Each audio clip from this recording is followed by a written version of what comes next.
Okay. If you can find the tutorial here on the website of the course. If you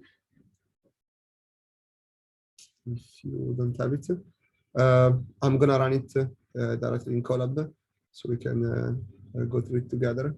But I would recommend you to try doing it on your own before starting from the empty version. So yeah, you have. I assume that you are already a bit familiar with the concept of a group convolutional neural network. That was the topic of the previous tutorial and the lectures Eric gave last week. So I imagine you're going to be already familiar with the concept of group, of symmetries, of group actions, and especially of group convolution. This tutorial will be split in two parts. The first part is going to be about representation theory and Fourier analysis, harmonic analysis, which are some tools we're going to need later to actually build steerable CNNs. So let's start with the first part about representation theory. A couple of words about representation theory. This is a branch of mathematics that studies the action of groups on vector spaces. And this allows us to build a generalization of Fourier theories, of Fourier transforms over other spaces that are not the usual time domain, but we can build a Fourier transform over, I don't know, over the group of rotations, over the group of translation and rotations. This is why we actually care about it. The motivation is that when you saw group convolutional neural network, you saw that they kind of work as a template match, right? We have a filter and we apply it in every possible transformation. But if we have, and we have like an output, like a feature map that is a function over the group, in the sense that we store like a value for each group element. Now, if we have like an infinite group, like the group of continuous rotations, that requires us to have an activation for each of the infinite number of rotations that is not really practical. And the use of Fourier theory and the Fourier transform allows us to store basically functions and activations over the infinite group.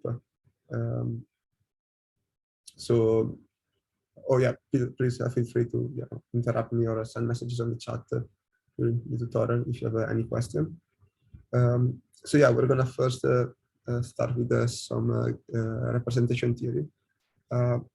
I will rely on some linear algebra, so I expect you to be a bit familiar with that. Sorry, one moment.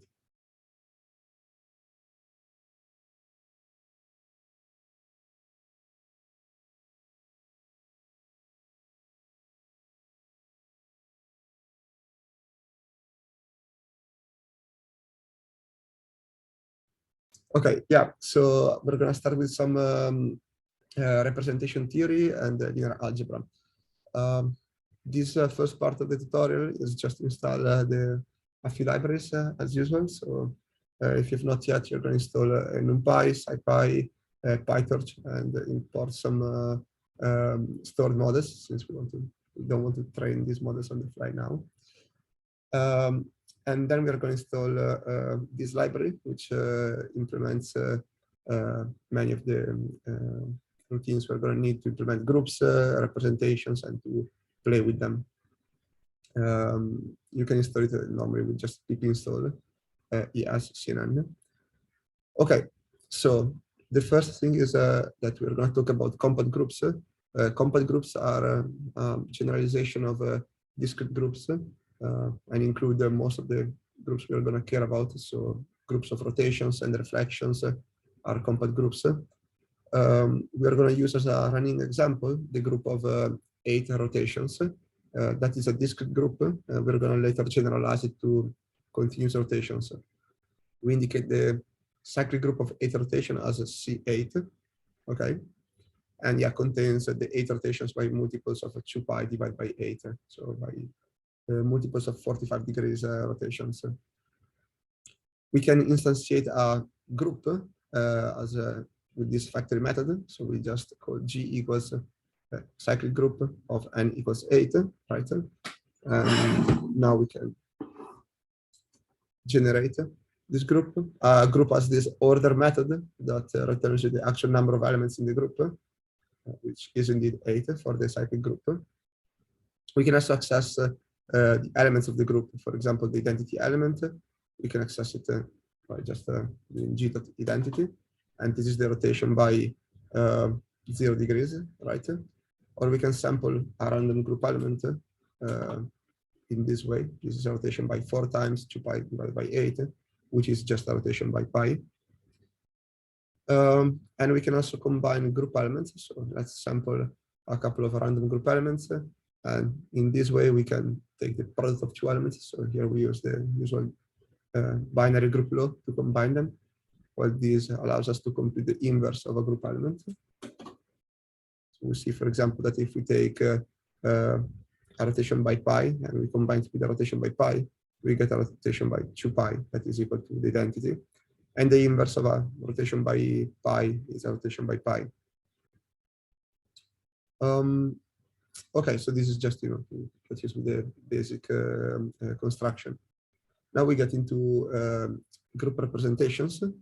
So the idea of a group representation is that it is a map from the elements of a group to invertible matrices. And this map is a group homomorphism. Doesn't matter too much what is a group homomorphism, but you can imagine really group representation raw as just being a map from your group to D by D matrices which are invertible, and that satisfies this property that if you have the representation of a group element G1 and the representation of the group element G2, you can basically either combine the 2 group elements and then apply the representation, or just apply the representation of the 2 group elements and then combine the 2 representations. Does this make sense for you? This common, like whenever you talk about group elements, we often talk actually about indirectly about the group representations. So you can think about the group of rotations. Those are rotation matrices, which are actually just a representation of the abstract group of rotations. We're going to see a couple of examples now. So the simplest type of representation is the trivial representation, which associates every group element with the value 1, right? And you can verify that this map that gives 1 to each group element is indeed a representation, right? You can verify that if you have a row of G1 times a row of G2, both of them equals 1, you take the product and gives you again 1. So that's again the representation of G1, G2. We can instantiate the trivial representation in this way. Group.trivial representation gives us this map. We can now verify in practice that this is indeed a representation by sampling 2 random group elements. We show the product of row of G1 times row of G2, right? These are NumPy matrices, so you can multiply them as you would normally do with the NumPy matrices. And here we instead multiply group elements and then apply the representation. And we see that in both cases, indeed, we have 1. And the trivial representation has size 1, right? It maps every group element to the value 1, which is a scalar value in space of real numbers. The other most common example is that of rotations I was mentioning before. SO2 is the group of all planar rotations by any angle theta, right, between 0 and 2 pi. And it's common to think about this group as the group of 2 by 2 orthogonal matrices, right, with determinant 1, which is actually just a representation of this group, right? We can map the angle theta to this 2 by 2 matrix defined as the cosine minus sine, sine and cosine. And now we can combine these matrices. So we can generate now the group SO2. We can generate the standard representation in this way. We call this the standard representation of SO2 because this is how usually SO2 is defined. And now we can verify that it's actually true that we can combine the angles, right, or combine the matrices. So we generate 2 random group elements. So a rotation by 0.02 radians and 6.2 radians. The product of these 2 group elements is a rotation by 6.22 radians, right? And now we can generate the associated matrices, right? And multiply them. We see that the result in both cases is the same. Now that this matrix is literally rotating a two-dimensional vector, right, in the plane. So throughout this tutorial, I could ask some theoretical questions. You can use as simple exercises to check if you understood the constructions we are building, right? The tools we are building. Here we're going to see already the answer, but again, I encourage you to try this on your own before. Here I'm just going to ask you to prove two important properties of representations given the definition above. And that is the representation of the identity element is always the identity matrix, and the product of the representation of the inverse of a group is equal to the inverse of the representation. You can verify this very quickly by noticing that the representation of G is equal to the representation of G times the identity because of the property of the identity element, and because of the property of a representation. You can take this product outside and write this as a rho of G times rho of E. And now, well, since these representations are always invertible, right? You can left multiply by rho G inverse on both sides, and you're going to be left with the equation rho of E equals identity. You can use a similar trick as to prove the second step. I will let you try that on your own at home. But if you have questions on that and you tried already, please ask me. Actually, can you see why my screen? Should I zoom a bit? Maybe. Yes, we can see. Better. I have a quick question. Sure. Identity element, what does that mean? Is it an identity matrix or? Are you talking about E or? Yeah. No, E is the identity element of the group, right? So, for example, for the group of a rotation site, E would be a rotation by 0 degrees, right? For a group of a translation site, it could be a translation by 0, right? So it's the group element that basically leaves it unchanged. Yeah, exactly. Okay. And while the representation of E is going to be the identity element matrix. It's a bit confusing, I understand, because if you think about the rotation group, right, you tend to think about the group elements as actually their representation. So in that sense, you're right that you can imagine the identity element as the identity matrix. What I'm trying to ask you to do here is to do some an abstraction step where you kind of disentangle the idea of a group element as an abstract entity, right? And the 2x2 matrix as a representation of this abstract entity. For an intuition, yeah, you can imagine the identity element as the identity matrix to some extent. Okay, so a simple way to build a more complex representation is via the direct sum, which just literally means stacking these matrices together in a bigger matrix. So if you have a representation ρ1 of the size d1 and ρ2 of size d2, you can build a new representation of size d1 plus d2 by stacking these matrices in two blocks in the diagonal, right? And we can do that easily in the code by using just the sum. So you can generate a representation rho as we did before, and take the sum of two representations to generate a new representation. We can verify these. So rho of G, right, is this 2x2 matrix. It's a rotation by some angle, right? Rho sum, right, is going to contain these two matrices in these two blocks in the diagonal. And now it's a 4-dimensional matrix. And indeed, we can also verify that the representation has size equal to the sum. So rho has size 2, rho sum has size 4. We can stack as many representations as we want by just using the sum, or more directly, we can actually pass a list of representations that is a bit faster. So in this case, we build a direct sum of 4 representation and build an 8-dimensional one. Okay, so now we get to one of the most important and interesting representations, which is the regular representation. You may have heard about the regular representation when talking about a group convolutional neural network. And the reason is that the regular representation is the representation of the group acting on functions on the group. For simplicity, we start with the case of finite groups because it's much simpler to think about it. Now, what I want you to think about is that imagine a function f, right, over the finite number of elements of your group G. How you would store that normally in a computer is actually as a NumPy array, right, of size equal to the number of group elements. And then you will store a number, right, for each group element.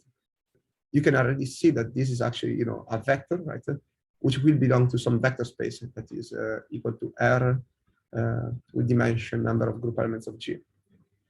And by using the, when you implemented group convolutional neural network, you had to, you know, when building the, when defining the convolution, you had to deal with the action of a group element, right, on a function that is defined over the group elements. That is what happens in the inner layers of group convolutional neural network.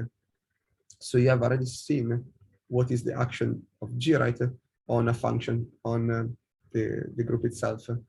Now, what you can do is imagine this function again as a vector, right, containing a value per group element. And what this group action is doing is actually just permuting the entries in this vector. So again, the step I'm asking you to do is think about this vector not just as a, you know, a NumPy array, but actually as a vector in a vector space, a finite dimensional vector space, and the action of G on that vector as actually a matrix that implements these permutations. And this permutation is what we call the regular representation of the group. Yeah, it is. So someone is asking if this is similar to the h-axis shift we had in the g-convs. And this is not just similar to that, but it is precisely that. And this is actually the intuition we are going to use to build steerable CNNs in the next section. So keep that in mind. So yeah, the next question I'm going to ask you is to prove that this is actually a vector space. This is just, you know, because I want you to refresh what is a vector space, and this so that you remember the basic properties of that. I'm not going to go through this derivation. You're going to have to think about the assumptions, the axioms of a vector space, and why a function satisfies that. But the basic construction is that you can sum two functions as vectors by summing their values on each group element. And you can multiply a function as a vector by a scalar alpha by multiplying its value on each group element. This is clearly a typo and should have been a lowercase g. So yeah, that makes more sense. Okay, so let's see a couple of examples. For a finite group, right, we can actually build these permutation matrices. So we have again our group of 8 rotations, and we build this regular representation. This is going to be a representation of size 8. And let's see, again, if we instantiate the representation on the identity of the group, we see that we get the identity matrix, right? So, if you translate a function over the group by nothing, you get back your original function. So if you multiply, you have to multiply by the identity matrix. The representation of the group element defined by a rotation by 2π divided by 8 is a cyclic shift of these 8 numbers by 1 position. You can verify this by actually looking at the trying to combine group elements on your own. But basically what we have is that the representation of the first group element is going to be this permutation matrix. You see that you have all the ones shifted down by 1 with respect to the diagonal, and then the last one is coming up here. This is defining a cyclic shift of your 8 numbers. Okay, let's see, for example, an action on one group on a function.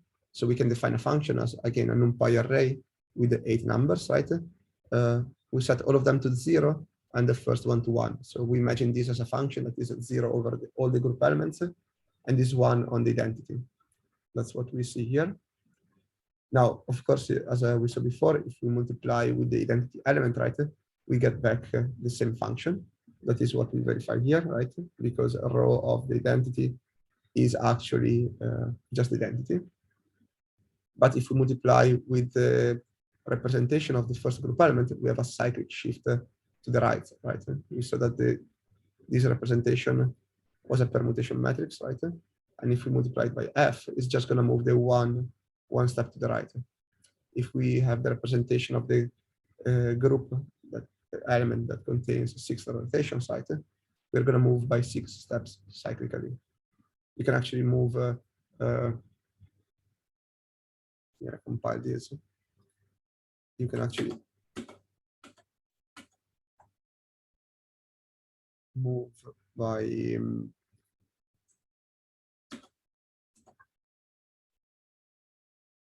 let's say 7 steps. We go to the last one, and if we now rotate it by one more rotation, so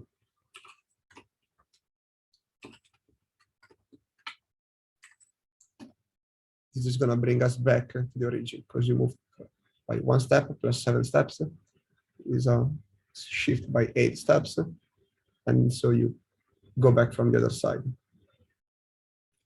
Okay, what I want you here to do is to actually show that this property holds, right, theoretically, so that if you shift this function that is 0 everywhere and 1 on the origin by a group element G, you're going to end up with a function that is 0 everywhere, but on the group element G. Very briefly, you can imagine this function, right, as being defined in this way. So 0 everywhere and 1 if the element where you evaluate it is equal to G.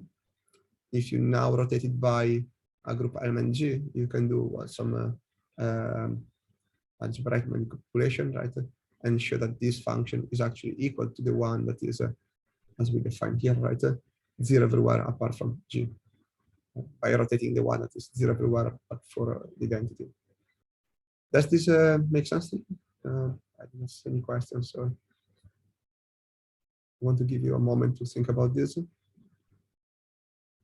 The purpose of this is just, to get used to the idea that we can talk about functions by, writing them down analytically in this way, and as actually, a NumPy array multiplied by a permutation matrix.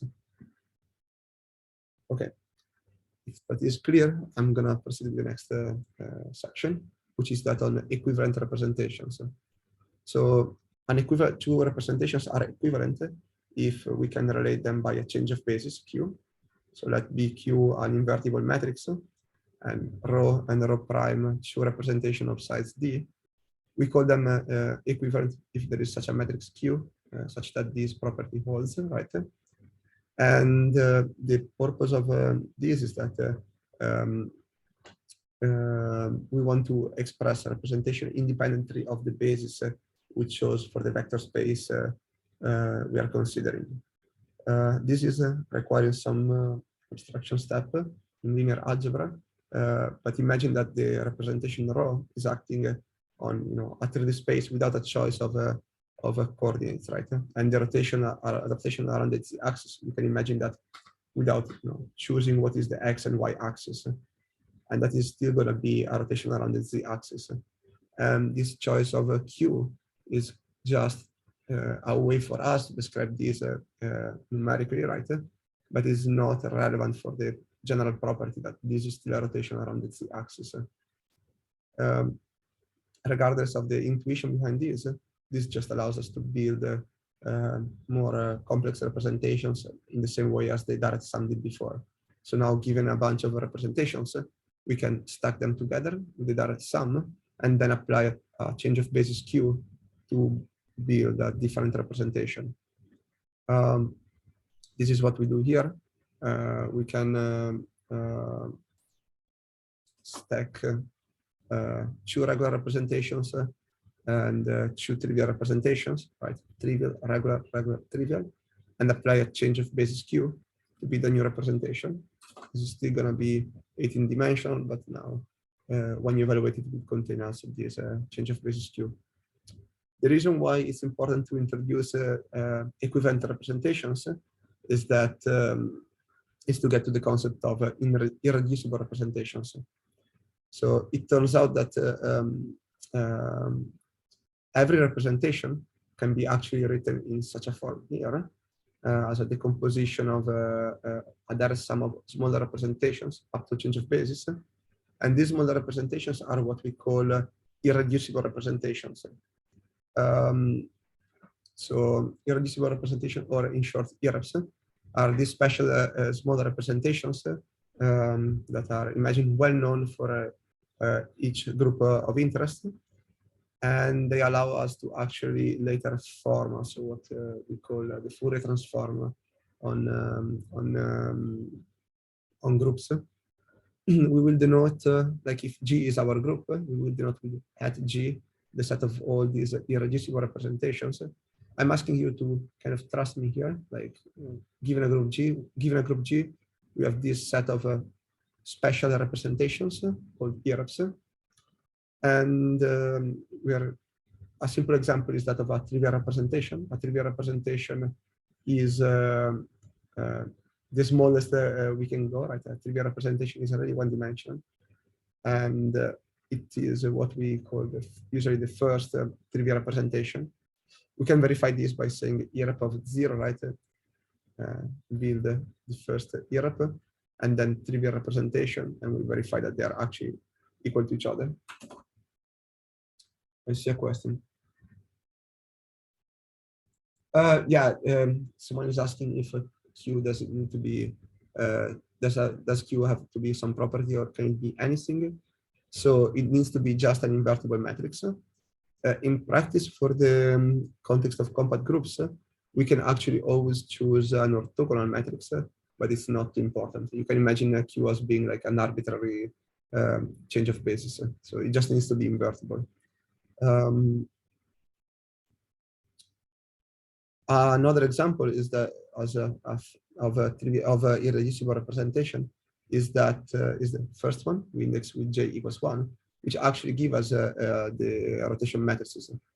So here we still have the group of discrete rotations, right? So, but we can represent also discrete rotations as 2 by 2 rotation matrices. This is given, by this first IREP. Now, what I said before is that it holds that for any representation rho, we can always write it as up to a change of basis Q as a direct sum of these irreducible representations, where here we index them with this index set I, which may contain multiple copies of the same IREP. And as a side note, this is actually how all the representations are internally represented in the code. So, for example, let's see a simple example that of the regular representation we did before. And we can verify what kind of IREPs are contained inside the representation in this way. The regular representation contains the IREP 0, 1, 2, 3, 4 of the group C8. An important property is that the regular representation is actually guaranteed to always contain at least one copy of every possible irreducible representation. That is a special property of the regular representation that is going to turn out useful in a bit. But let's first see just this decomposition. We can actually find this change of basis Q by just rho dot change of basis. So here you get this 8 by 8 matrix, which tells us how this decomposition happens. Okay, someone is asking what is the difference between the standard and the regular representation. So the standard representation, for example, for the rotation group, or these 2 by 2 rotation matrices that tell you how a 2D vector is rotating in the plane, right? And that is how you define the group. The regular representation instead is the action of the group on the, say, 8-dimensional vector that contains an element for each group element. The two things are not completely unrelated, right? Imagine that the regular representation is defining the group kind of abstractly in the way that, in the sense that given two group elements, it tells you how these two combines and which other group element it gives you. So that kind of works by just defining in a, like as a function that gets two group elements and spits out a new one, while and you can do that by implementing a permutation matrix, while the standard representation implements the group element at more a more precise way to some extent by actually building these rotation matrices, and it tells you exactly how this 2D rotation happens. The funny property is that the standard representation is actually also an IREP, so it does appear inside the regular representation, but this is not particularly useful to understand their difference. It's more a side effect. Does that make sense for you? Yes, so row 1 happens to be the standard representation or equivalent to that, if you want it, because well, you can see that we call the row 1 here, right? If you evaluate it on the group element, that is the rotation by 6 divided by 8 pi, right? Is actually going to give you the rotation matrix by this angle. Okay. So yeah, the irreducible representations, irreducible representation, right? Okay, I skipped over this. The irreducible representation can be defined actually up to a change of basis, because what I can do is also taking an irreducible representation, say this one, which is 2-dimensional, and then multiply it with a change of basis that is a 2x2 matrix. And the result is still an irreducible representation, because you cannot decompose it further. You will still have something like that, right? Containing one single IREP here, and we still call that an irreducible representation.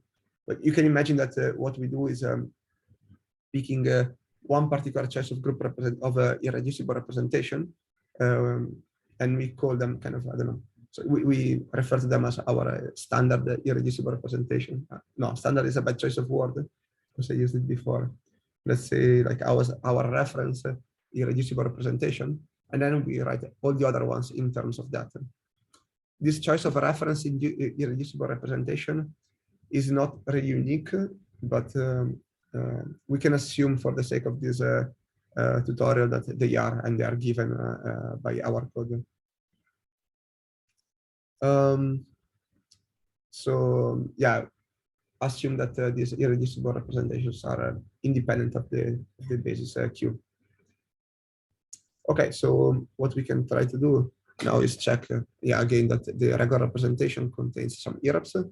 So the first one it contains is going to be actually the IREP 1 we saw before. And yeah, you can just see that this is the same IREP we evaluated earlier. We can now verify that this decomposition actually is true, right? So what we do is now trying to stack all the irreducible representation in our regular representation. So we iterate over all of them. We instance it our IREP, because this is going to return us an ID of the IREP. And then we evaluate it on the group G. Then we can use SciPy block diag to basically stack this representation in a block diagonal. We have to turn it into a dense matrix, and finally in a NumPy array. And now we can print the regular representation of G, this direct sum, and then this direct sum left and right multiplied by the change of basis, and verify that the two representations are equal to each other. So this is our representation of G, right? It's a permutation matrix. This is the direct sum of the IREPs. So the frequency, like the first IREP was the trivial one, which had the value 1. The second one was this 2x2 rotation matrix. The third and the fourth one are also 2x2 rotation matrices, but by higher frequencies. We're going to get to that in a moment. And the last one is also one-dimensional representation. Not much intuition behind this, but it doesn't matter too much. Finally, we left and right multiply this matrix by the change of basis, and we obtain this final permutation matrix, which we verify is equal to the first one. So yeah, our cert give us a positive answer. Okay, so this is all we need to know to actually get into the theory of Fourier transform over groups. Before proceeding to this, please, yeah, think about this one more time and ask me any questions or any doubts you have. I'll give you one moment to think about this.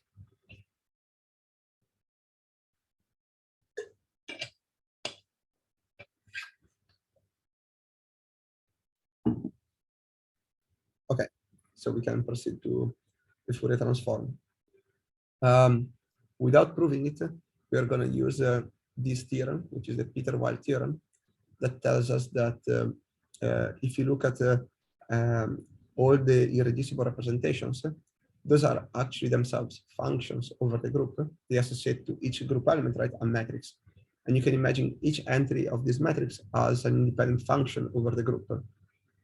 And now the Peter-Weyl theorem tells us that the collection of all the irreps of a group give us a bunch of functions that actually span the space of all possible functions over the group.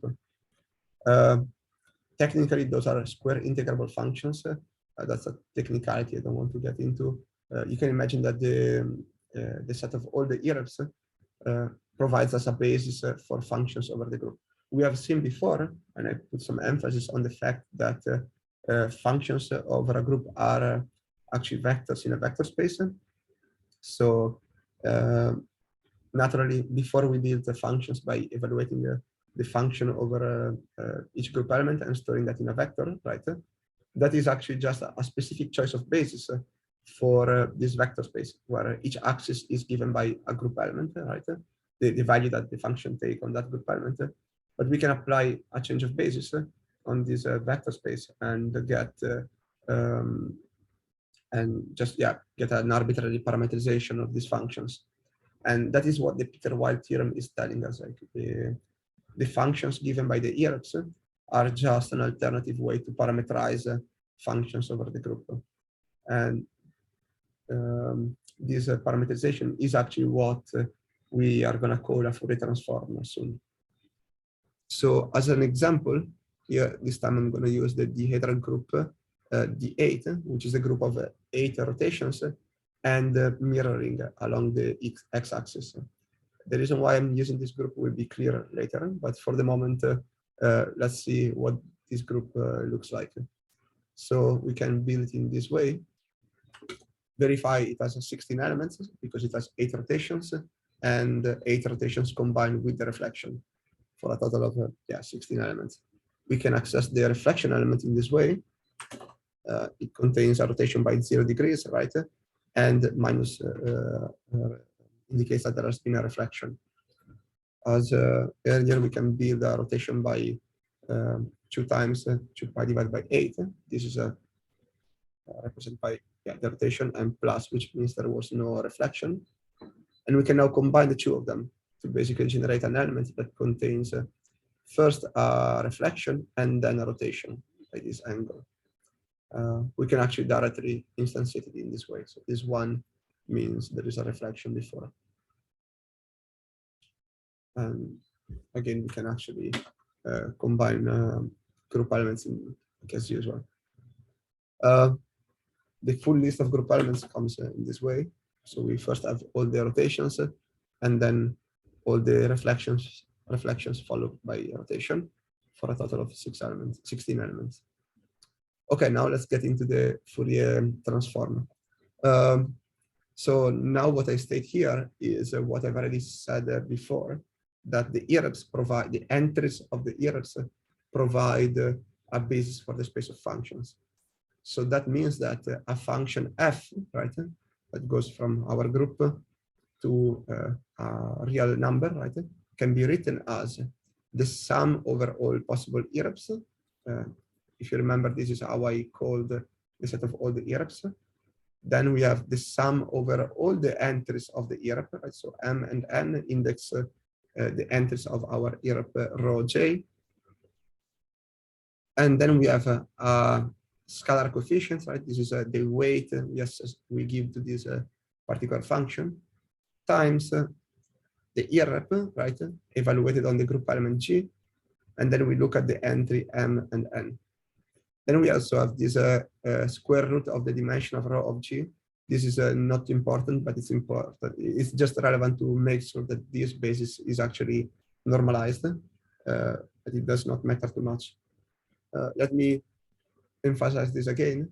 What we do is expressing our function in terms of a basis, right? So it's a vector. We write it as a linear combination of another bunch of vectors that span the space. And these vectors are going to be given by the all entries, right, of all IRAPs, evaluated on the same group element. And what we do here is just summing over all the IRAPs, all the entries of the matrix associated with IRAPs, and we have a free parameter for each of these functions. So that's what I state here as well. So this is, and in other words, like we can imagine our function f as being parameterized or represented by this collection of coefficients, right, that are indexed by J, which indexes the IRAPs, M and N, which index the entries inside the IRAP. Now, this is quite an ugly way to write it, actually. We can write it in a nicer way by exploiting this property. So if you have two matrices A and B of sides D and D, right, we actually can show that the trace of A transpose times B is actually equal to the sum over all their entries of A M N times B M N. So you can imagine this is kind of the same as saying that you take the element-wise product between the entries of A and B, and then you sum over all of them.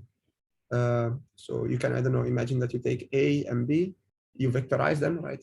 As, I don't know, numpy.reshape -1, right? And then you have two vectors, and you take the inner product of these two vectors. That is the same thing that we are doing here. This trace is kind of taking care of, and this transpose is taking care of doing the right reshaping and sums. I encourage you to try to prove this property yourself to build an intuition. But otherwise, you can just trust me here. And now what you can see is that if we define f hat of row of J, right, as the actual matrix that contains all these coefficients, right, for one specific value of J, right, we can now write this sum over all the entries times the evaluated right on W and the row as actually a trace between row J of G transposed times F hat, right? F hat again is the matrix that contains all these coefficients for one specific J, and row J contains, I mean, all its own coefficients. And this trace is like we did here, doing nothing more than the sum over these entries, right? What we are left with is just a sum over all the IRAPs and this additional scalar coefficient for normalization. So this is actually what we usually refer to as the inverse Fourier transform, because if you now are given actually these coefficients, right? We say, like, imagine we represent a function as this bunch of coefficients. Using this equation, we can actually go back to the value of the function on one specific group element. So like a Fourier transform, an inverse Fourier transform takes, well, the value of your Fourier transform, so the function over all frequencies, and give you back the value of the function on the in the time domain, right? This takes these coefficients, right, over the IRAPs, and gives you back the value of the function on each group element. Similarly, we can actually define the actual direct Fourier transform that goes from a function f to these coefficients. So how we, sorry, to these coefficients. How we do it is literally by taking our function and project it on each individual element of the matrix of each IRAP. So we just sum of average actually over all group elements, right? And we take the product of the function f of g times the basis vector, right? Which was our irp j evaluated on g and take entry m and n scaled by this factor. So imagine that f again is stored as our NumPy array that had one element per each group element. The same we can do for rho of g, right? We store this function here as a g-dimensional vector that has one value per group element. And now what we did here is just the inner product between these two vectors, right? This inner product is defined by this average over all group elements. Now we can write this a bit more cleanly, right? By noticing that, well, rather than writing like the product between f of g and rho of j at entry mn, we can actually do the product with all the group, all the entries of rho of j in one go by actually writing rho of g immediately. And this is gonna spit out not a single coefficient, but the full set of coefficients for this irp. That is what we did before as well, right? And this is what we refer to as the Fourier transform.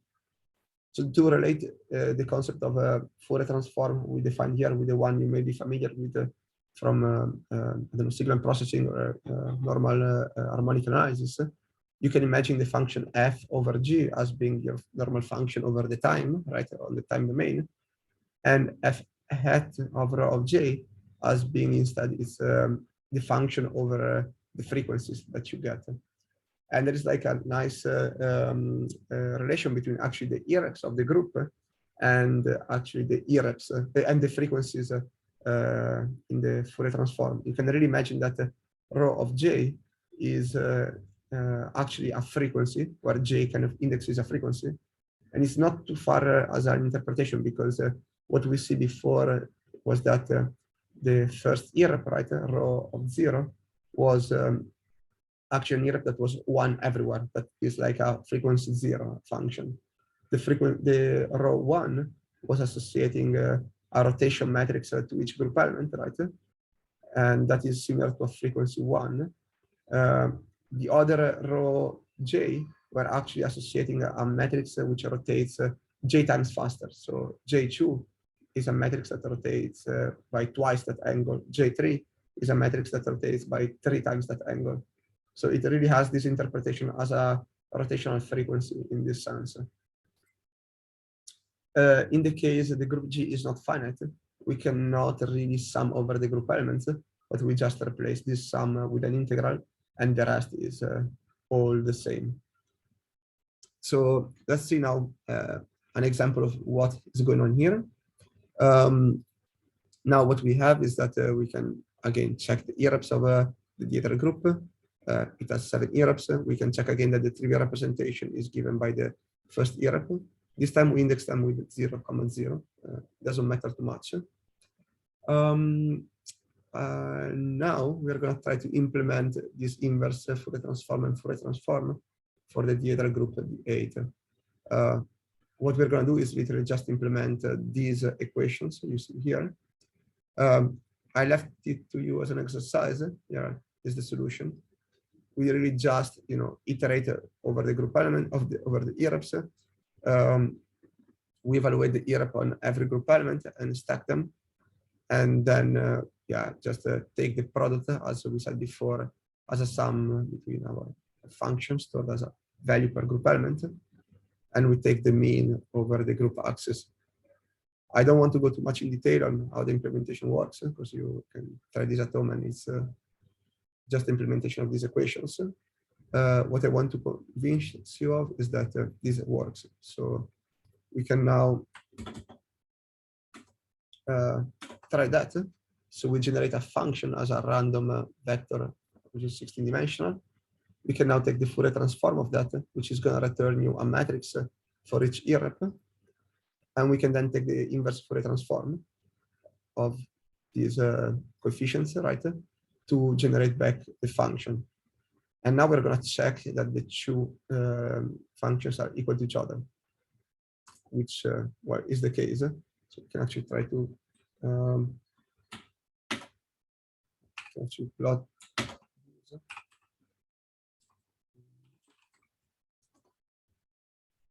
So this is a function f that has a value per group element. And if we do the Fourier transform and inverse Fourier transform, we go back to the same function. So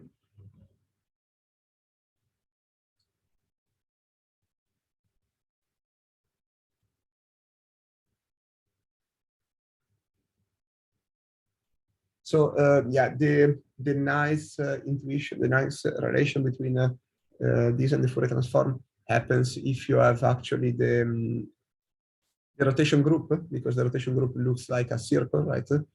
And that is actually where you build the original Fourier transform in the time domain. If you look at periodic functions, so that is where these interpretation as frequencies come from. Of course, if you have a much more complex group, more general groups, you cannot look at these as frequencies. But that is why I'm using as a running example the rotation group, so you can actually start building from this intuition of frequencies. Oh yeah, do EREPs always form a basis that can generate any function? Yes, if so this is the technicality I said before. They form a basis for the space of all functions that are square integrable. So if the group is finite, that is always the case. You can always compute the norm of a finite dimensional vector. If you have infinite groups, there are some special functions you cannot parameterize, but we generally don't care about those functions. So this is yeah. Imagine that for the sake of building neural networks, the answer to your question is yes. You can always parameterize any function, and that is what we are going to do for steerable scenarios. So the reason why we care about this Fourier transform is because we want to now build equivariance to a continuous group. So for example, the group of continuous rotations and reflections. For infinite groups, what do the EREPs look like?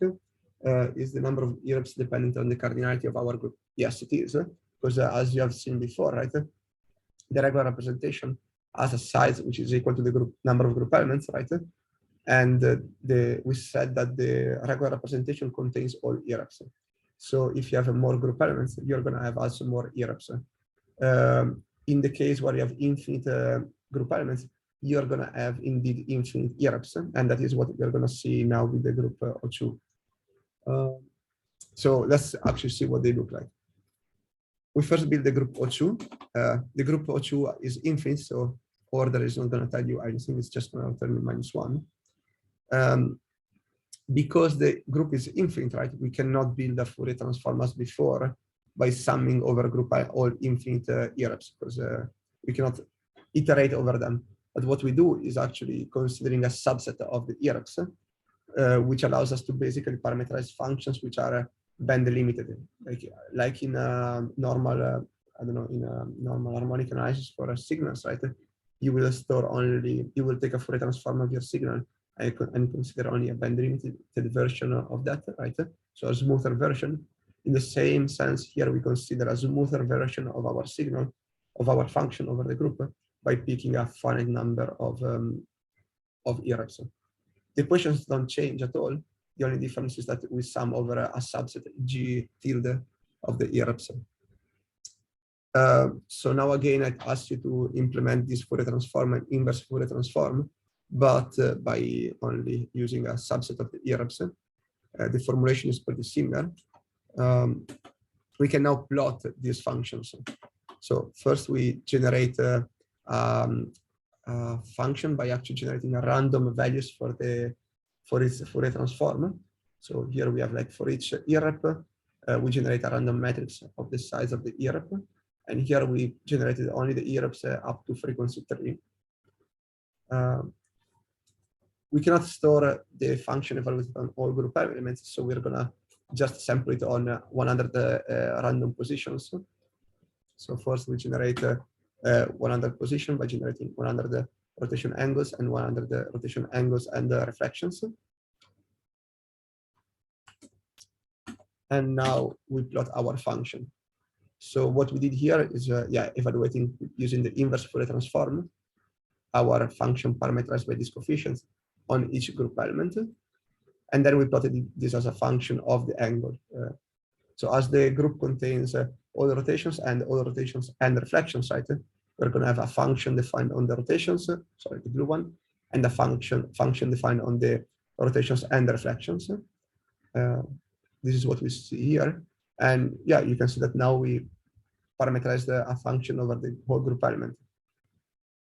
What I want to show you that is that now we can make this function more flexible, so more powerful, if we add more irreps. So now we have up to the 8th irrep, and this is going to generate a much more complicated function. You see that now you have more, you can store more modes. And this is because the irreps we used are actually have like this notion of a frequency, right? So here we have the frequencies up to 3, while here we have frequencies up to 8. Someone asked what the irreps look like, so we can actually try that.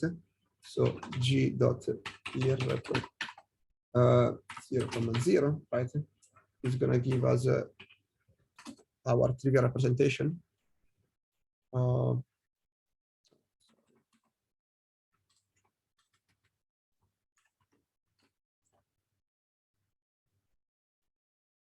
We need to resample.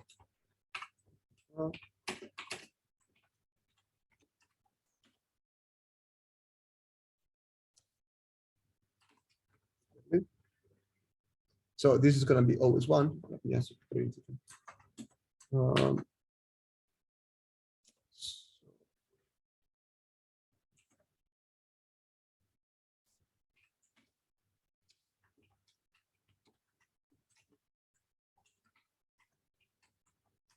The frequency 1 is going to give us a rotation by this angle, right?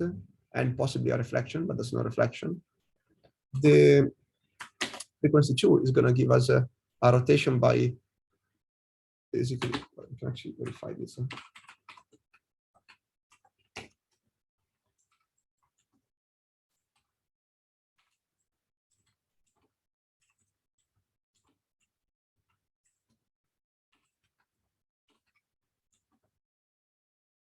What we can see is that rho 1g times rho 1g is also giving us the same transformation. So the frequency 2 is just going to basically apply the rotation by this angle twice. This is what you see here, right? And the rho 2 is the same as taking rho 1 twice. And the same is true for, say, rho 5. This is equal to rotating to the rotation 5 times, which you can see this way. While the one here tells us that that you have also reflection. So a reflection, let's resample another group element. I can just do actually g equal, right? And now you can see that this is always a matrix of this form. So you have a -1 on the y-axis and 1 on 1, but it does not matter what frequencies you pick. It's always the same reflection. So yeah, this is what the irreps look like. Now, finally, the last property we need to know about the Fourier transform is that, like in the classical Fourier transform, if you shift a function in the time domain, this is equivalent to changing independently each frequency in the frequency domain. And a similar property holds also for our Fourier transform. That is, if you have a function f, right, and you transform it by g, like usual, you should have seen this action before. It holds that the Fourier transform of the transform function is equal to the Fourier transform of the original function left multiplied by each irrep. So actually, this is a typo.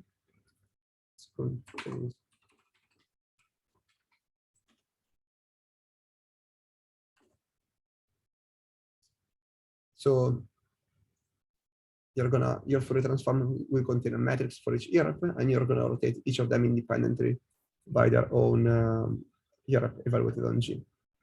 I'm gonna ask you as an exercise to prove this. This is quite educative, I think. It's not a complex derivation, but yeah, you should try that to understand a bit better what's going on here. Okay, so what we want to do now is verify this property visually. So we are going to generate a random function using all IRAPs up to 8. So this generates the first function, sample a random group element. We rotate each group element, each Fourier component, right, by a row of G for each row in the IRAPs. And then we evaluate both functions on all points in our grid and plot that. So what we see is that, let's say that we transform everything with this G. So it's a reflection and a rotation by 4.7 degrees radians. This is the original function. This is the function rotated by this angle and after the reflection. The reflection basically will mean that the blue and the red curve will swap, so will change color. And rotation by 4 will just shift them around, cyclically shift them around the x-axis. And that is what we see here, right? So you can see that this orange curve here, right? Now is this blue curve here, shifted on the left and inverted because of the reflection. Yeah, so what we plot here, right, is the function over the rotations. This is the blue part, right, as a function of the angle, and a function over the reflections followed by a rotation. So this is the orange line, which is still a function of the angle theta. If you now apply a rotation, right, well, actually, if you first apply reflection, you're gonna swap the two lines, because this point was evaluated on a rotation. Now it becomes a reflection followed by a rotation, right? So it now becomes orange, while the orange one used to be a reflection plus a rotation. If you now apply a reflection, it's going to become a pure rotation. So this line will become blue. The fact that you have a reflection also implies you're going to invert the angle of rotation. So what you see is that the blue line will become orange and the orange will become blue, but also the x-axis is flipped, because a rotation by theta becomes a rotation by minus theta.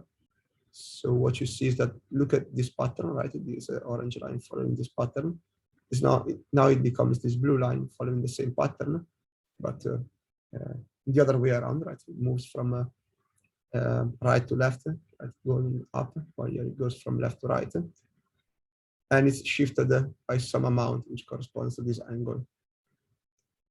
We can generate a new one. We're seeing, yeah. So this group element now is only including a rotation. There's no reflection, so the lines don't change color. You're only going to see a shift to the right by this angle, which is what we hopefully see here. You see that this line, orange, as this shape, is just shifted on the right in this way. So yeah, does that make sense to you?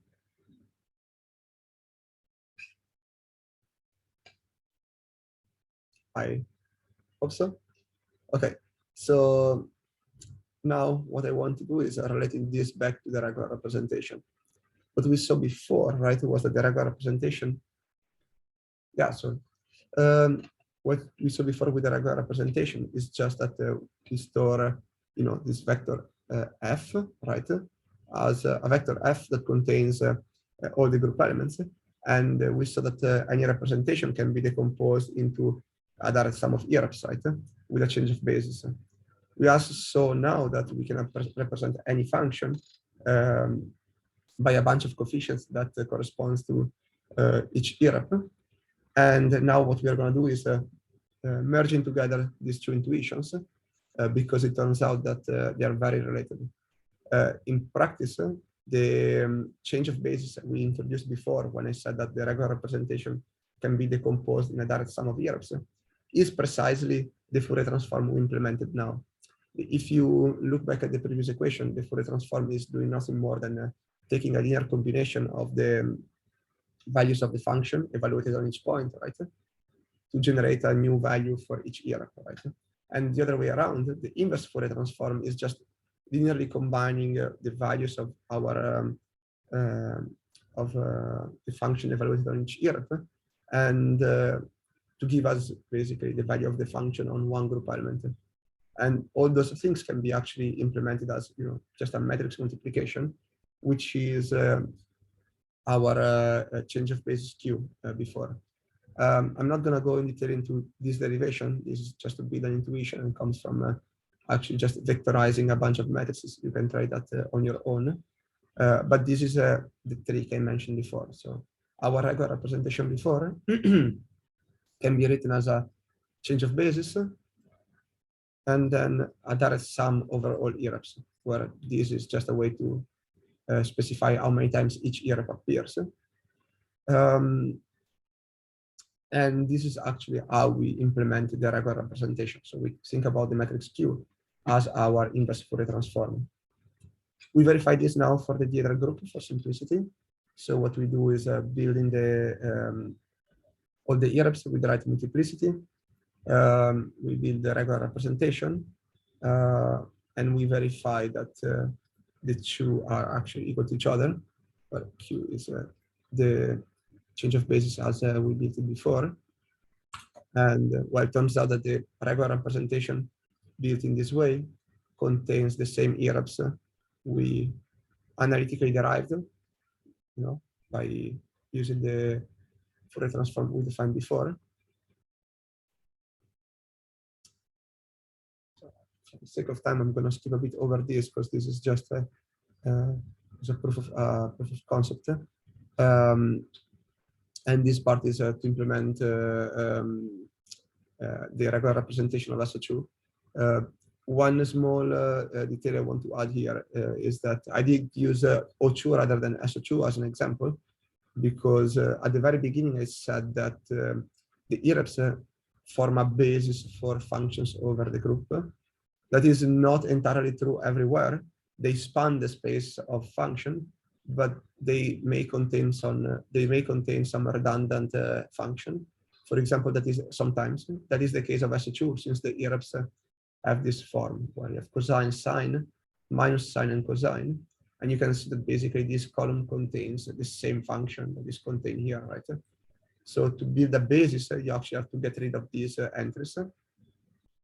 But for this, for the sake of implementing these, you don't really need to care about that. It's just to be precise about that statement.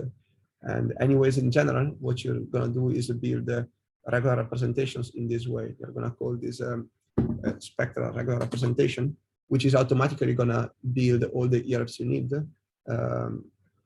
for our infinite group without you having to check which irreps and how many times they need to be there. So for example, here we build a regular representation of SO2 up to frequency 8. You can see that you can see why we interpret irreps from a frequency point of view. And it's going to be a representation which is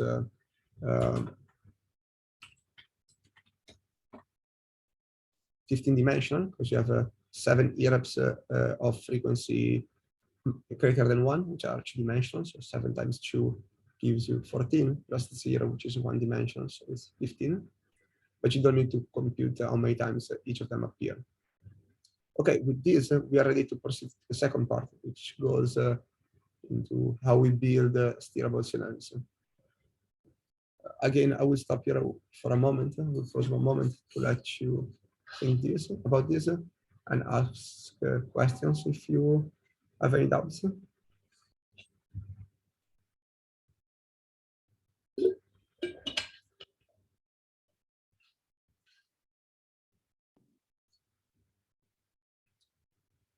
Okay, let's go on then. Okay, now we built a theory of how we can parameterize functions over a continuous group without actually storing all infinite elements. We're just going to store the Fourier transform of the function over a finite set of irreps, which you can interpret as a finite number of frequencies. How do we choose the number of irreps we want? Yes, so how do you choose that is that's a good question that enters a kind of the realm of hyperparameter search. Like the question is how do you choose the number of irreps when you want to parameterize a function over your continuous group? And that depends on how expressive you want your function to be, right? If you are fine with very simple functions, you can use a few frequencies. If you need the very complex functions, you're going to add more frequencies. In the same way as if you want to store like a very complex signal at very low high precision, you're going to use a lot of frequencies. If you need to store like a simple signal, you're going to use only few frequencies. And that is part of the tuning process. If you are building a neural network, you're going to have to make this choice as part of the hyperparameters of the network. Okay, so you saw last week, right, that a group convolutional neural network is equivalent to this semi-direct product of translations and some group G of, for example, rotations or reflections. We're going to focus on the setting where G is a compact group, which means it's like in general, like we're going to have a network equivalent to the isometries of the plane. So yeah, translations, rotations, reflections, and possible subgroups. We call G a point group because it will contain those transformations that preserve the origin. Again, think about the reflections and the rotations. And the whole group, right, is called the Euclidean group. So now we need to introduce the concept of feature fields. In a group convolutional neural network, you saw features as functions, as signals over the whole group. So that go from Rn and G to R, right? And you saw the action of the translation and rotation group over these functions. So I hope you have already seen this equation. This tells us how a translation and a rotation act on a function defined over translations and rotations. And you have both like a transformation of the pixels, right? So you shift the function, you rotate the function, and then you cyclically permute this additional group dimension, right? I'm going to ask you to prove this property, knowing how these group elements combine. I'm not going to go through this proof now, but I encourage you to try that on your own. Now, the trick we are going to do is that we don't want to store this function, right, over in this direction, right, by storing its value over all element H, but we want to take a Fourier transform along this axis by storing only the Fourier coefficients. For the spatial domain, we are fine with keeping that discretization since this is common in convolutional neural network, but we want to now take a Fourier transform over the, say, rotation axis. To do so, yeah, we just imagine that now we have our, let's keep actually, I ask you to do that as an exercise, but let's look at it from this point of view. We imagine,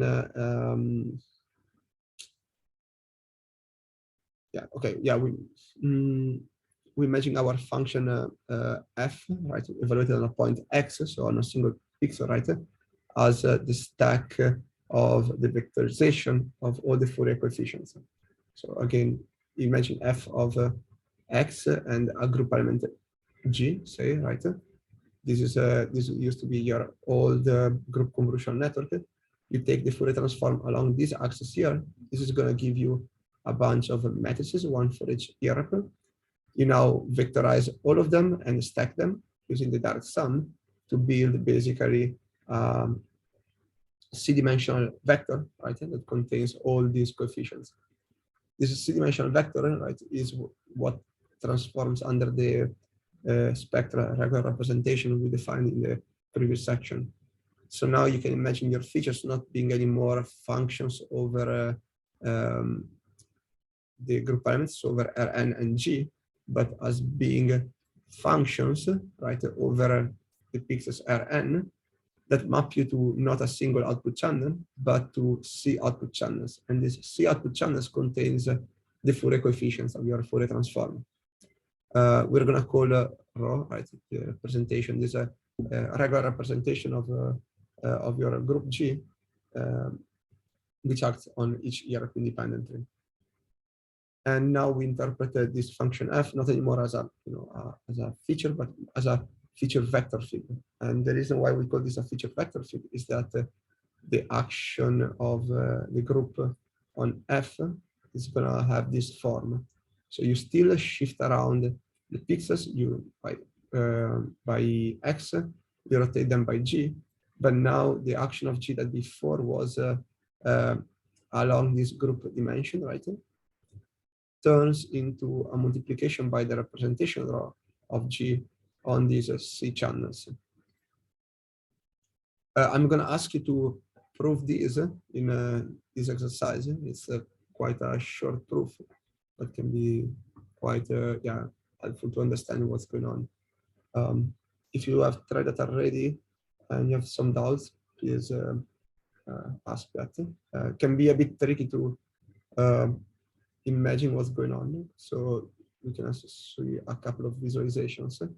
When I talk about these feature vector fields and what this equation describes is precisely that. So here we see an example of a function that where the output number of channels C is only 1, right?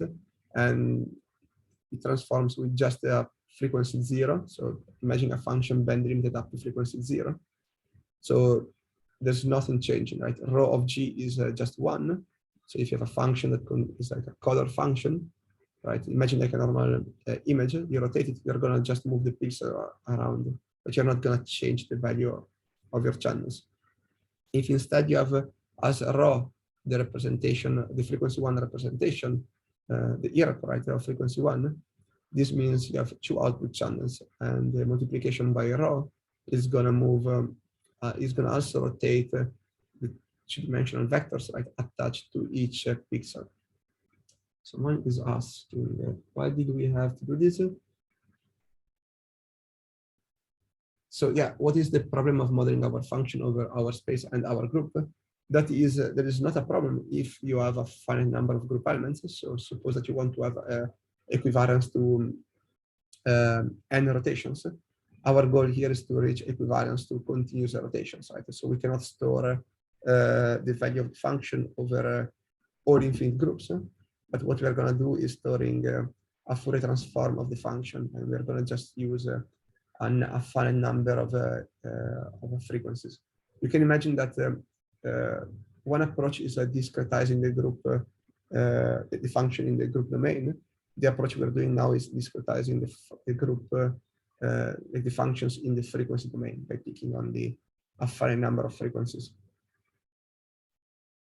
Does this make sense to you? Okay, nice. So now the concept is that in a steerable CNN, right, our features are going to be basically, vector fields. And when you rotate your function, your input, you rotate your features, you're not just going to move the pixels around, but you're also going to rotate the channels in practice by some representation. So we can now try to build our steerable CNN. To do so, we can rely on a few more tools from the library. Check the time. Okay. So first of all, we need to define a G-space. A G-space basically is just a way to define this semi-direct product. As we saw before, right, we want to be equivariant to translations and a group G of rotations. This G-space tells us basically how this semi-direct product happens. You should remember that what is the structure behind this semi-direct product. This is a group that contains all elements of this, all elements of this, and oops, and all their combinations. But it also defines how the group G of rotations act on the pixels, so on the positions. This is what this constructor does. And here we specify that we have 4 rotations in total.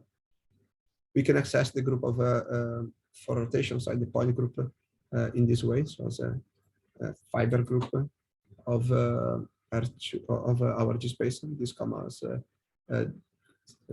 yeah, don't question too much about why it's called fiber group. That's a technicality. And now we can build some feature vector field by picking a representation raw, right, of a G, and then using the constructor of a field type that basically tells, that basically combines the action of raw on the channels with the action we saw before over the whole vector field. So to do so, we just specify the G space and then a list of representations. For example, here we use only one representation. And just to convince you that this is the usual representations, regular representation we saw before, you can check that this is a permutation representation of the group of 4 rotations. Of course, like in a neural network, you don't want to have a single channel, even a GCNN, right? So you want to have multiple copies of the regular representation. So you can actually use a direct sum to stack them and build them more basically a network with more channels, a feature map with more channels. While you could actually just use the direct sum as we did before, for efficiency reasons, it's more convenient to pass a list that contains 3 times the regular representation and let the field type take the direct sum internally, although the result is equivalent. So, okay, now, yeah, we can proceed into the design of a neural network. The first what we described before is the internal feature types. So this is how we want the feature types inside the neural network to transform. But usually, when we solve a machine learning task, the feature types of the input is already given by the task. For example, we want to process images, right? Grayscale images, and grayscale images are not vector fields. A grayscale image is basically represented by a scalar field, right? Which is given by the choice of the trivial representation of the group, such that if you rotate by an angle theta, right, your image f, it's equivalent to rotating your image, right? And then you multiply by rho 0, which is equal to 1. So you just need to rotate, just simply rotate your image like usual. We can do that by passing just the trivial representation, and that describes the feature type of a of an input grayscale image. Okay, so now to build an equivariant neural network, what we are going to do is basically define how each inner layer of the neural network should transform in the same way as in a normal GCNN. You would specify the number of channels in each layer, and then we basically require each layer to satisfy the transformation law, right? The way the features should transform that we just defined of the input and output layer. So suppose we have our layer, our neural network F, right? Should get feature X in input and with some output Y. We define beforehand how the input is transforming. This is given by our choice of feature type, right? We choose in advance how the output should transform. That is given by another choice of a feature type. And now we want to constrain the function f to satisfy this equivariance. So let's start as an example to define as output feature type 3 copies of the regular representation. We define the input as the trivial representation. This is just a shorten to write this faster.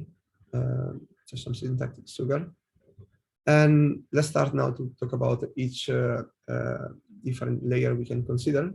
So the first layer we care about is the convolutional layer. We want to require the convolutional layer to satisfy this property.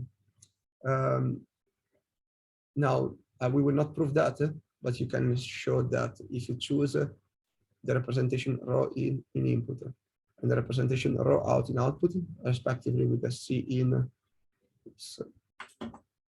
and C out channels, the space of all possible convolutional layers that satisfy the equivariance above is parameterized by basically all filters, C in input channels and C out output channels, satisfying this steerability constraint. That is, if you rotate your filter by G, say, is the same as not rotating your filter, but left and right multiplied by the representation of the input and the output feature types.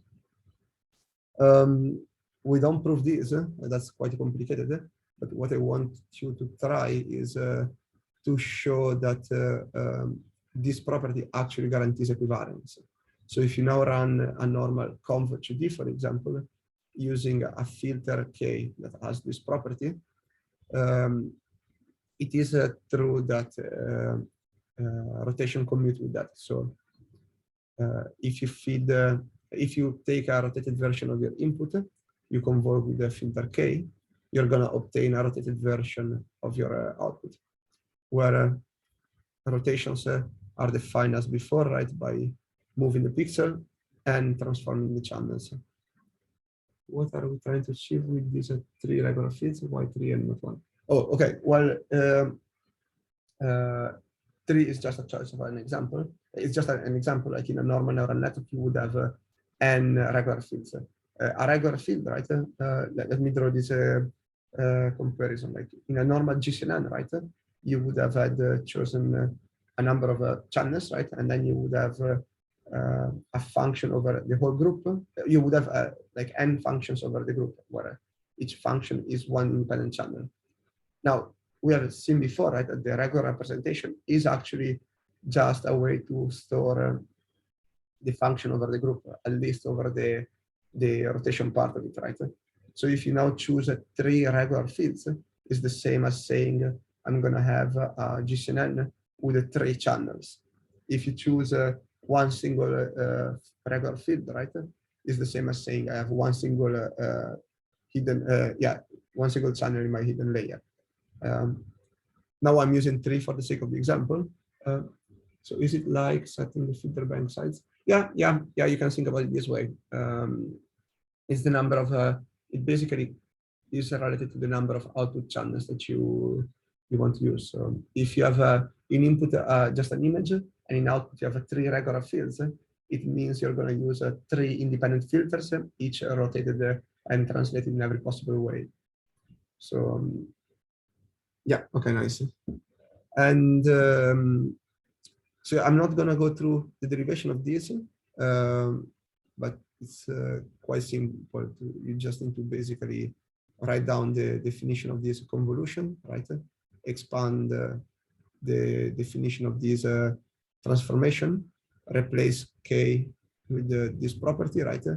And then simplify things until you get out this output. And fortunately, we don't need to solve this constraint every time. We can rely on the library. The main purpose of the library is actually solving this constraint and parameterizing our convolutional filters. So what you're going to do is just saying, I want a R2conv, so convolution over pixel grid, right?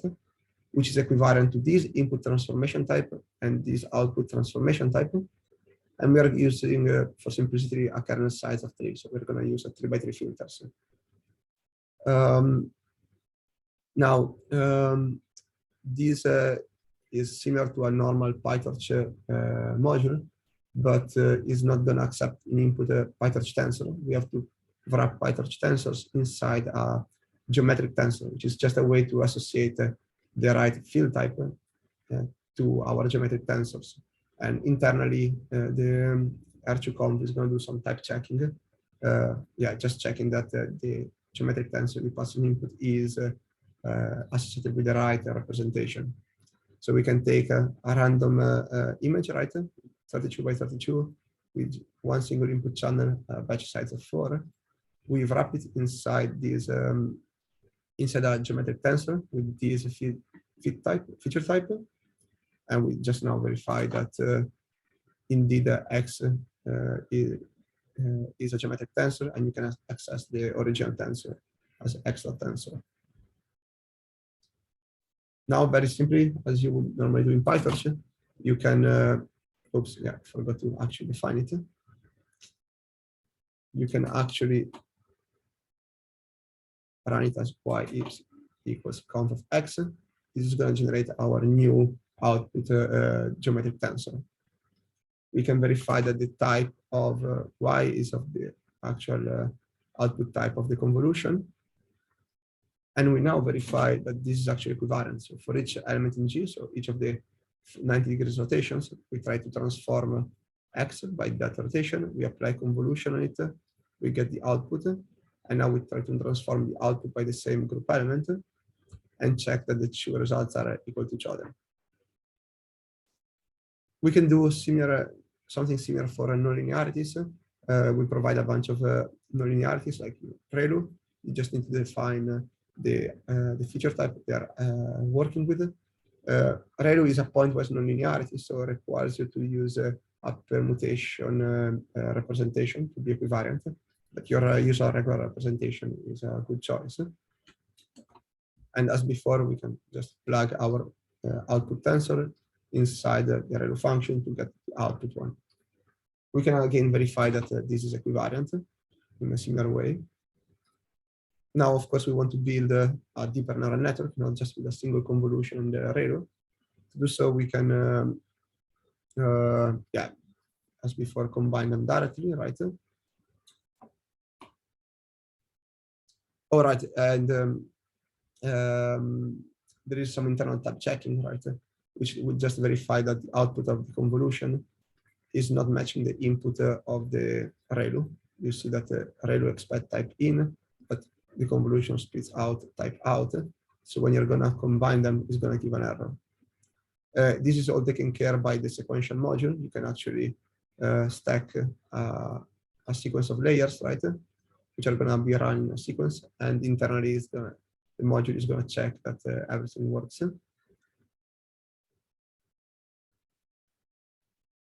Yes, so the reason why we can use pointwise nonlinearity here, that's a good question, is that I am considering equivariance to a finite group. So in practice, what I'm doing here is still building a group convolution neural network. The choice of a regular representation as a permutation allows us to do that.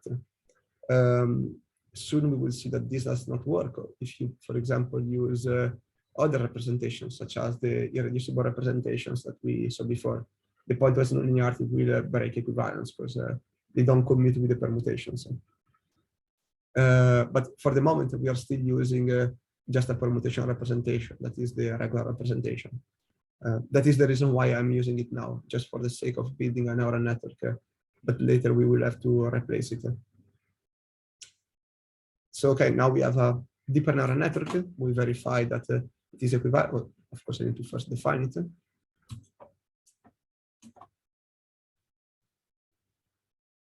And indeed, the neural network is equivariant. As you have seen in the previous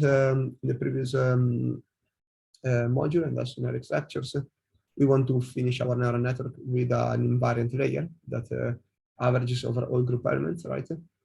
To give an invariant output. So first of all, we do some average pooling over the spatial domain as in a normal convolutional neural network. This is given by this function. The result of this is going to be still a function over the channel. You're going to still have a few channels which transform according to the regular representation. So we can see what happens if we print all the transformed version. So the output of this model is going to lose all the spatial resolution, but still have some output channels, right? That transforms according to our regular representation. So we can see all 4 transformed versions. Here we have basically a stack of 2 output regular representations. But we want to be invariant also in this part. So what we're going to do now is actually take the argmax among these 4 channels and the argmax among these 4 channels to be able to get an invariant output. And to do so, we use the group pooling method, which is now going to make our neural network invariant. You see that it's always going to outputting minus 0.4, which was the max among these 4 elements, 0.169, which was the maximum among these 4 elements. Finally, we can check that the whole network is invariant in this way. So now, okay, the final step is building a neural network that is invariant to the infinite group. Because so far we built equivariance to the group of 4 rotations, which is not that different from the group convolutional neural network that you built last week. Do so, we are going to use, we're going to say that we want to be equivalent to all infinite rotations. We specified with this n equals -1. Exactly. So until now, we basically did what you did last week. Last week you were building manually, right? All the group convolutions. You can imagine that what we did so far with this neural network is exactly identical to the neural network we built last week, which was equivalent to C4. But you used these routines already implemented in this library, so you don't have to implement all the convolution on your own. What we are going to do now is actually exploit the fact that we can, like, the library allows us to do it also for other groups, not only C4. So we can very quickly implement a neural network that is equivalent to the group SO2 of continuous rotations. So as before, we build the Q-space, we check that the group is SO2. We check now, like, we define one input and output of feature types, for example, grayscale images. The trick now is that we cannot build a regular representation as before for SO2. Instead, we are going to rely on this spectral regular representation that is going to be this stack of irreps, which we are going to use to represent a function in the Fourier domain up to frequency, let's say frequency 2. Now, this way to parameterize functions is inconvenient to take nonlinearities, unfortunately, because as someone asked before, you cannot apply ReLU immediately. To apply ReLU, we need to first sample our function on a number of group elements, right? Apply ReLU there, and then perform a Fourier transform to recover our Fourier coefficients. So we did this before, right? In the first part of the tutorial, we built manually this Fourier transform and inverse Fourier transform. We manually sample the function on some group elements. Here we provide everything inside one unique function. So we can actually build this neural network module, specify how many channels, right? So how many copies of the regular representations, and specify the band limiting of the regular representation. So this is the list of all frequencies. We're going to use frequency 0, 1, 2, and we can specify how many points we want to sample it. We need to be careful here because this operation is going to be approximated. We cannot have perfect equivalence to SO2, since here we're going to have a function. We sample it on a number of elements, and then we're going to perform a Fourier transform back to recover our Fourier coefficients. This sampling and reconstruction part introduces some noise unless you sample it on an infinite many number of elements. Although this error saturates quite quickly, so you can have like a very low error already by using, for example, 12 points. That depends on the maximum frequency you consider. The two terms are quite related. Like for the sake of this example, we're going to use 12 points, and we're going to use functions of frequency 0, 1, and 2. You do not need to build the feature type on your own anymore here, because this module is already building it internally, so you can access it as a nonlinearity.in type. Also note that the in type and out type are the same, since it's going to take a function, apply a nonlinearity, and return you again a function with the same band limiting. What you can now do is stacking this nonlinearity with some other operation like convolution and batch normalization.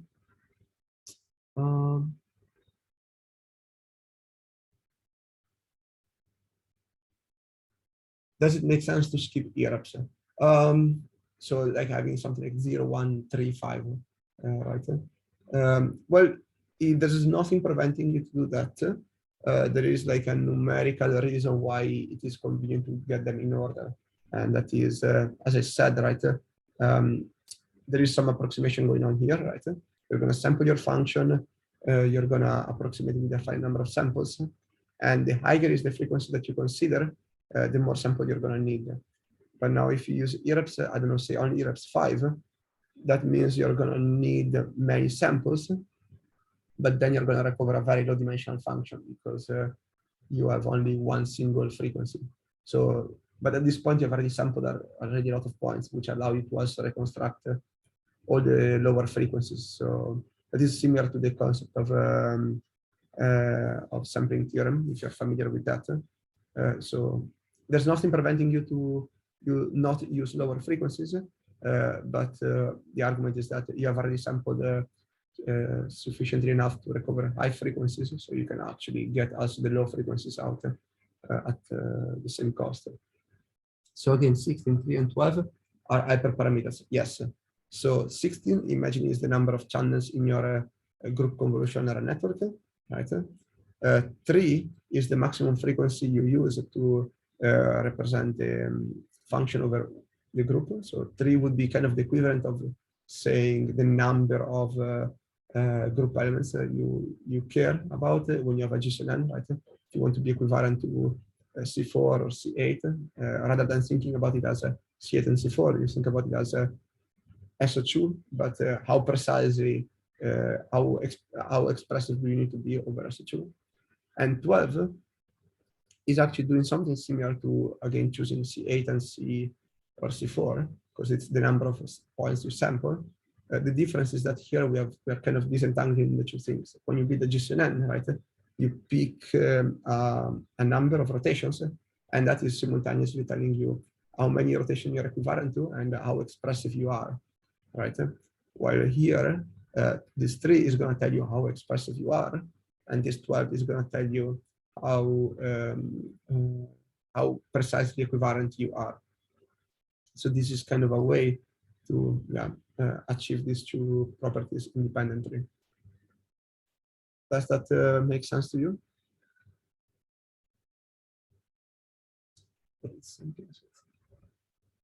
So because you sample 12 points, in this case, you're going to be precisely equivalent only to 12 points. So that is true. The trick is that the Fourier transform and inverse Fourier transform happening internally are actually a bit smarter and take care of minimizing the noise. It's like a least square reconstruction, so it's going to be more robust than actually having just 12 rotations. But the concept is similar. And also consider that you start from a, if you had the equivalence to 12 rotations with a GCN, right?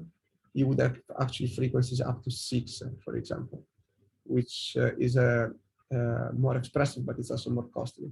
While here we have equivalence, we have functions up to frequency 3, which are simpler, require less memory, and we only sample 12 points when you have to play the nonlinearity. That is kind of the difference. And you're asking, are the 12 points predetermined? Yes, they are internally. What this method is doing is picking 12 points spread uniformly over SO2, right? So it's going to contain all the rotations by multiple of 2 pi divided by 12. If you have another group, there's some internal procedure that tries to spread these endpoints uniformly over the group. Imagine that, yeah, this is forming like a grid of points over your group that you use to sample.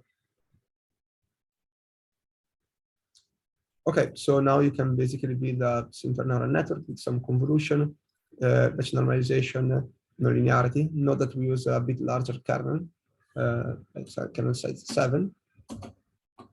As earlier, we can try to get a random input, build a neural network, and then test the neural network. And what we will see is that the neural network is not equivalent. I'm going to ask you to explain why, but I'm going to give you the short answer, and is that we're working with pixel grids, and a pixel grid is has this rectangular shape. And what we are trying to do is rotating this rectangular shape by an angle that is not 90 degrees, which introduces first a lot of noise, because a rotation introduces interpolation. Second, a rotation by less than 90 degrees moves pixels outside the corners, on the corners of the image, outside the image, right? So you lose information by rotating. And third, our filters now are also going to be, despite I sample them on a 7x7 on a 7x7 grid, they are still going to be rotated somehow, right? And they represent continuous functions. There's some discretization happening. Also, the nonlinearity we used has some noise, right? We said that this is only approximately equivalent to continuous rotations. So the next question is, how good is this approximation? Like, it's not perfectly equivalent, but we can check how good is this equivalence. To have a comparison, we then build a neural network, a conventional neural network with pretty much the same architecture. Here to do this, I built a model that is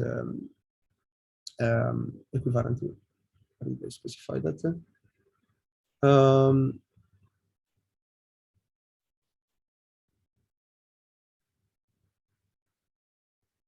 Okay, yeah, this is a conventional neural network at the moment generated, and now we compare the equivalence error by checking basically the difference between the output of the function and rotated and the output of the function applied on the rotated input. And what we can see now is the equivalence error as a function of the group that is being evaluated. So what we did is basically generating a mask to remove the corners of the image. We said that the rotations bring these corners outside the image.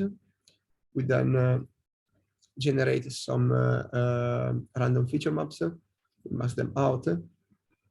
We feed the input in the equivalent model and the input in the conventional model. And then we test them over 100 rotations. And finally, we can plot the difference. And what we see is that while the SH equivalent neural network is not perfectly equivalent, so as you rotate, you have small variations, right? This is way more stable than the conventional neural network. So the variation, the difference in the outputs are always there, but they are relatively small, while the conventional neural network has a relative error of 100% when you rotate by an angle smaller than, bigger than some degrees. Does this make sense for you?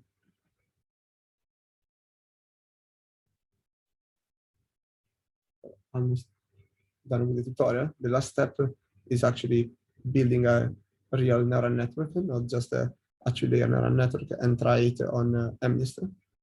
What we are going to do is downloading the MNIST dataset.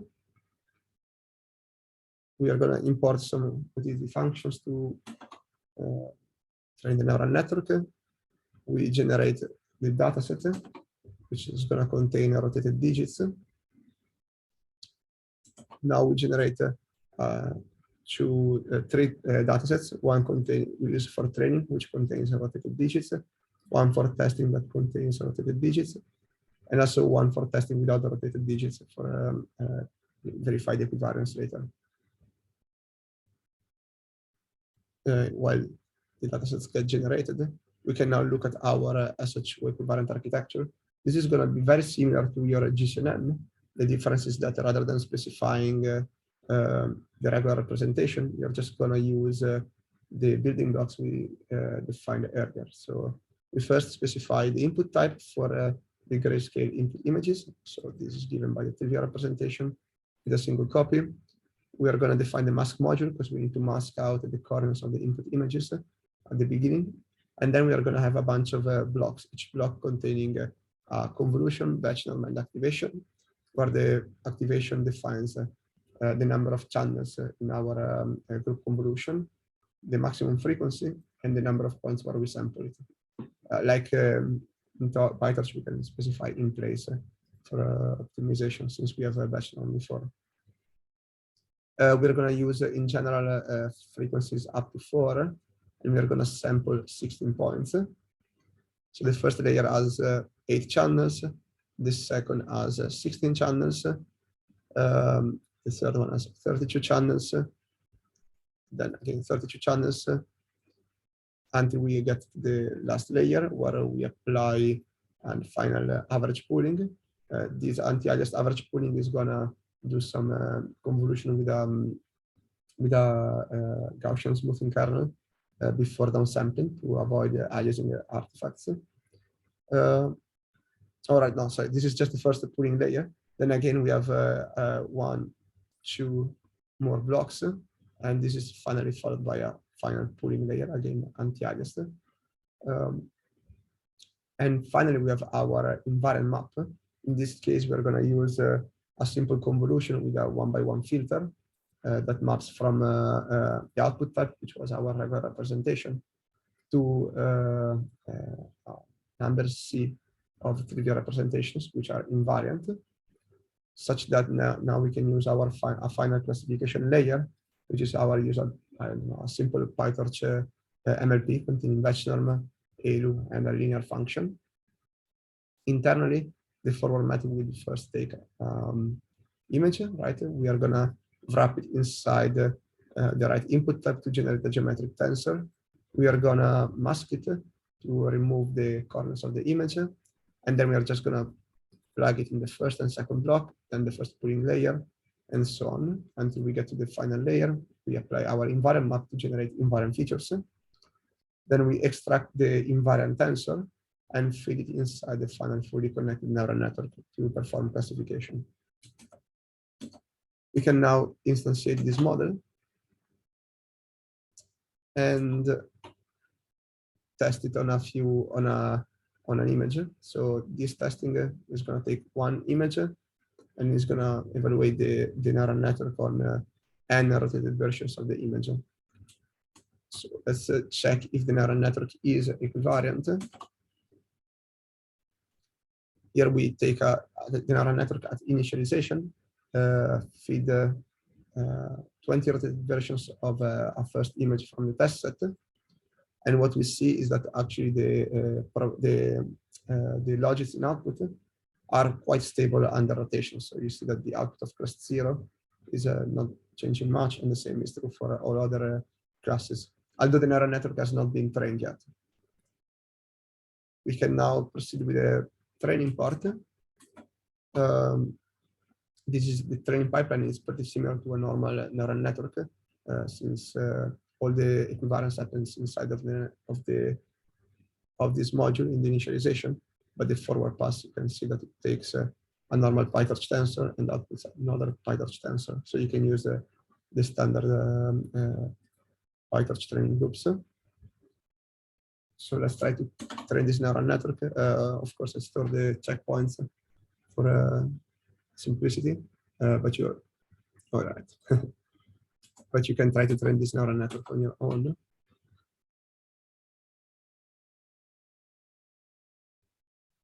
Take some time to load everything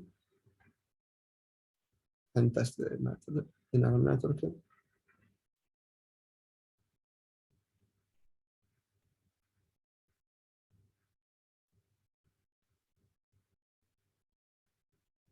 Could have stored us these accuracies. In the meantime, let's check the next, the final step, which is that we test the neural network on n rotated versions of the test set, just to have an idea of how equivariant it is. So this is the reason why before we generated a data set of non-rotated digits, and now we're going to test the neural network on 16 versions of the non-rotated data set. And plot, all right. So we see the neural network has an accuracy of 95% on a rotated MNIST. And now we want to see the accuracy on normal MNIST rotated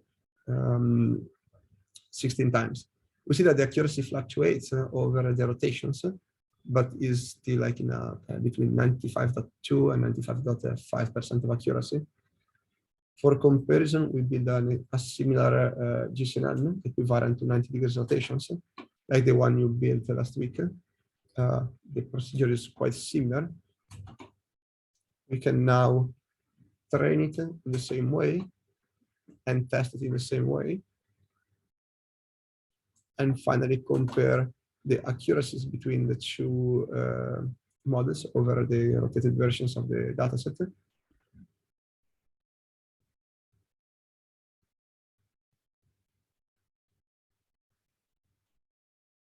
This C4 equivalent neural network achieves a lower accuracy of 93.8 on the test set, but we also observe larger fluctuations over rotations of the test sets. So we see that the neural network that is equivalent to SO2 is much more stable, while the network equivalent only to C4 is more unstable to these rotations.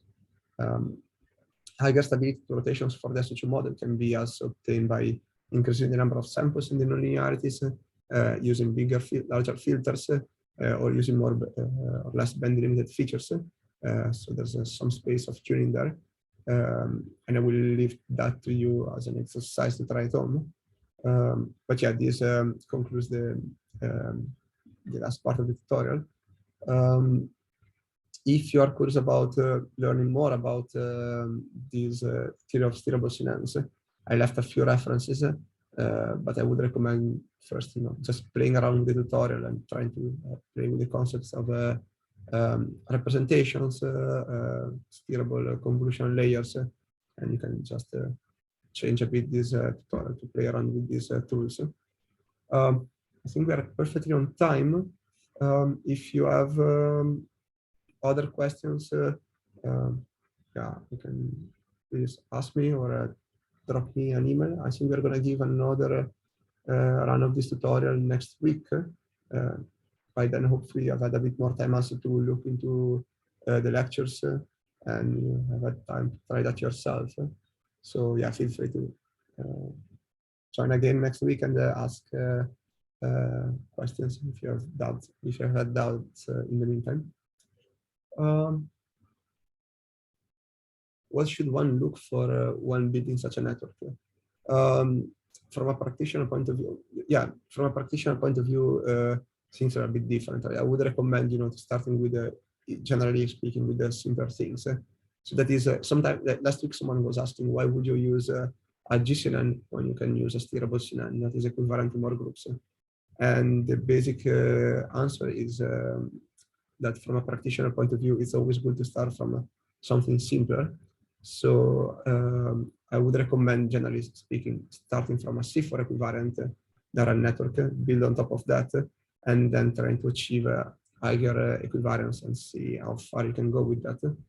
Always keeping in mind that equivariance to other groups would always be approximated, as you see here.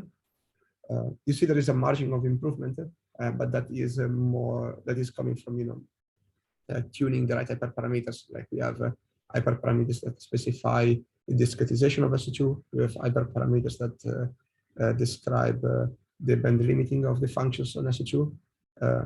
Those give you more freedom than a normal GCN, so they also allow you for better performance. But more freedom does not mean something better for a practitioner getting started. So I would recommend usually starting with GCN to get used to this and then tune your model to become more equivariant via these additional hyperparameters. I see you for college next week. Yes, so let me check again. This is a program for next week. And I'm not sure about the first lesson on GCN, so I will ask David what's his plan, but I will join this tutorial again next week at the same time. So you can, join, you can attend it again if this lesson was not clear, if you have more doubts in the meantime. So yeah, we're going to have 2 sessions in total. But this one is going to be redundant with the one I gave today. So if you feel like you've understood everything, you can feel free to skip this completely. So, and yeah, good luck with the tutorial, and yeah, feel free to send me an email or write on Piazza if you find some doubts, or join again next week. Have a good day.